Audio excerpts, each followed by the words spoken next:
I'm Nina Simon, the Executive Director of the Santa Cruz Museum of Art and History in Santa Cruz, California.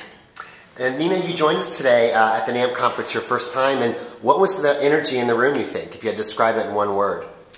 Well, and frankly, when you're on a stage, you don't see a lot because of the lights, but it seemed really engaged. And one of the things I always like to do is split the time to really make sure we can spend a lot of the time talking about the things that are on people's minds. And it was just awesome to hear that people wanted to talk about big ideas. I had all these slides about things like attendance or online stuff. Nobody asked about that. They wanted to know about these big things of how we can move our organizations forward, and I think that's awesome. That's great. And what was if you had to have one takeaway you hope people could get from your keynote, what would that one takeaway be?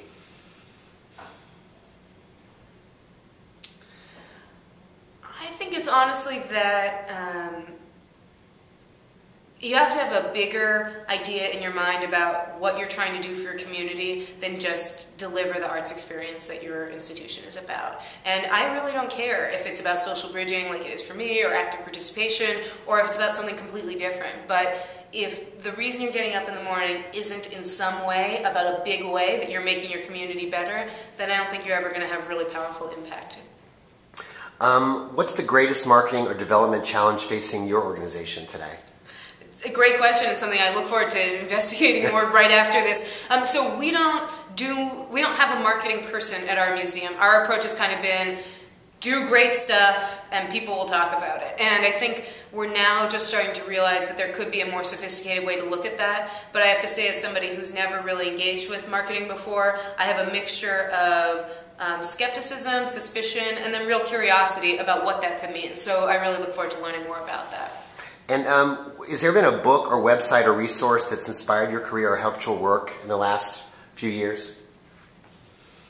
I'm reading an incredibly geeky book right now called Principles of Intergroup Contact. For a long time, I've always been fascinated by how do you get strangers talking to each other and how do you invite that to happen. And I could never figure out, there must be somebody doing research about strangers. But you know how science is, right? There are these specific words for all these things. So it turns out that strangers talking is actually called intergroup contact. So I've been reading now all of these social psychology studies around what kinds of interactions between people from different kinds of groups, whites and blacks, Jews and Christians, whatever it is, what kinds of interactions lead to positive social cohesion and building social capital, and which kind cause conflict. And this is something I'm really interested in terms of thinking about how we create an organization that can lead to building a more cohesive and successful community. Oh, that's a great topic for people to be looking at, reading about. That's yeah, great. Although let me tell you, you want to read like geeky, R squared, chi, whatever those, remember your statistics days. There's definitely a lot of it. Maybe somebody in the NAMP community could translate it for a more general audience.